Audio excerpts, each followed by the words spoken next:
Bonjour à toutes et à tous, c'est Arthrope Reptile et aujourd'hui nous nous retrouvons pour une nouvelle vidéo. Alors aujourd'hui nous allons parler de ma dernière acquisition au niveau des reptiles, les Paroidura oviceps, ces petits geckos terrestres des forêts tropicales de Madagascar que je vous ai présenté vaguement dans mon dernier Reptile Room Tour. Comme vous avez pu le voir, ça fait un moment, ça fait à peu près 2 semaines que j'ai pas sorti de vidéo, étant donné que depuis à peu près plus de 3 mois je bosse sur un énorme projet, une énorme vidéo en fait. Et puis ça me prend énormément de temps à réaliser et j'espère que je vais pouvoir la réaliser entièrement et la sortir sur cette chaîne d'ici 1 à 2 mois. Donc soyez patients et il y aura moins de vidéos durant les semaines à venir. Donc mes Paroidura oviceps, les geckos sur lesquels nous allons parler aujourd'hui, sont issus d'un import de Madagascar. On dit qu'ils sont wild caught.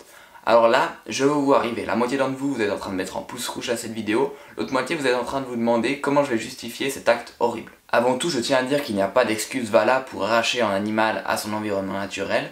Mais voici mes justifications. Paroidura oviceps est une espèce relativement peu courante en captivité, donc il n'y a que très peu de reproduction. Et donc, il y a très peu de jeunes nés en captivité disponibles sur le marché. Vous me répondrez que c'est très égoïste de vouloir à tout prix posséder telle ou telle espèce, quitte à prendre des spécimens issus d'un porc qui ont été prélevés dans la nature. Oui, tout à fait. Mais si je vous dis que la forêt disparaît à la vitesse de 40 terrains de foot par minute, et ce, tout autour de la Terre, Madagascar y compris. Ces geckos et des centaines d'autres espèces voient leur habitat disparaître à vue d'œil. Je suis convaincu que la reproduction en captivité de ces espèces peut aider dans la conservation de ces animaux. Les parcs animaliers et les zoos ne peuvent pas assurer tout seuls la responsabilité de la sauvegarde de telle ou telle espèce. Ensuite, d'un point de vue santé, le couple que je possède a passé plusieurs mois chez un ami qui gère la maintenance des geckos.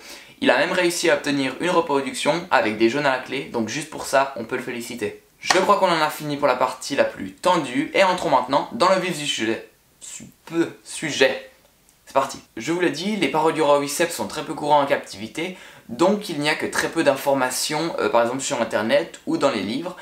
Alors, il y a bien sûr les conditions météorologiques et climatiques donc du lieu d'où ils proviennent. Et en fait, je me suis aidé de ça pour ensuite leur apporter les soins nécessaires et pour obtenir dans le futur une reproduction.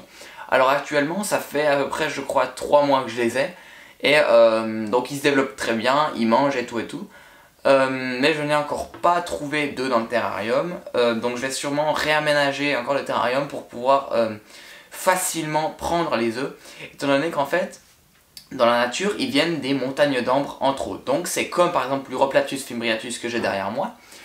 Donc en fait c'est des endroits, c'est des forêts humides où il fait particulièrement frais. Donc la température oscille entre le jour 20 à 27 degrés et la nuit ça peut descendre jusqu'à 15 degrés très facilement. Donc pour les adultes il n'y a aucun problème, ils vivent dans ces températures et c'est les températures que j'apporte actuellement. Mais pour l'incubation des œufs c'est un petit peu plus élevé, il faut partir plutôt vers les 25, 26, 27 voire 28 degrés. Et actuellement je n'ai pas ces températures dans le terrarium. Donc en fait il faut que je puisse trouver les œufs pour les mettre en incubation. Donc si le terrarium est trop fourni en plantes et en décor comme ça actuellement, ça va être trop difficile de retrouver les œufs et de les mettre en incubation à temps. Ces geckos comme vous pouvez le voir sont relativement petits, donc ils mesurent un peu moins de 15 cm. Étant donné leur petite taille, ils se nourrissent principalement de petites blades, de petits grillons, de petits vers de farine, ou voilà un peu tout qui est adapté donc à leur taille.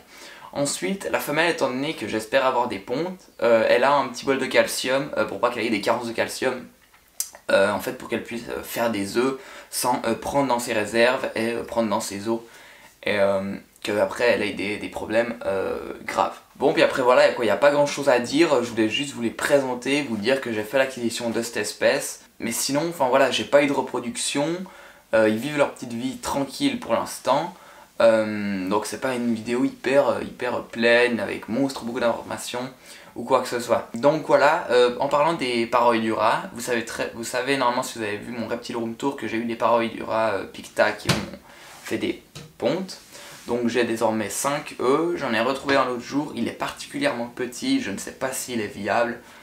On verra, je vous tiens au courant. Pour l'instant, il y en a 2 qui se développent très bien, 2 voilà, pas top mais ça va.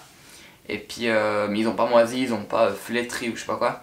Et puis il y en a un, il est tout nouveau, je l'ai eu il y a quelques jours, il y a peut-être 2-3 jours. Donc voilà, on va se quitter là-dessus, j'espère quand même que vous aurez apprécié cette vidéo, n'oubliez pas de vous abonner, vous connaissez la musique et tout. On se retrouve dans quelques temps pour une prochaine vidéo. Sur ce, portez-vous bien. Salut!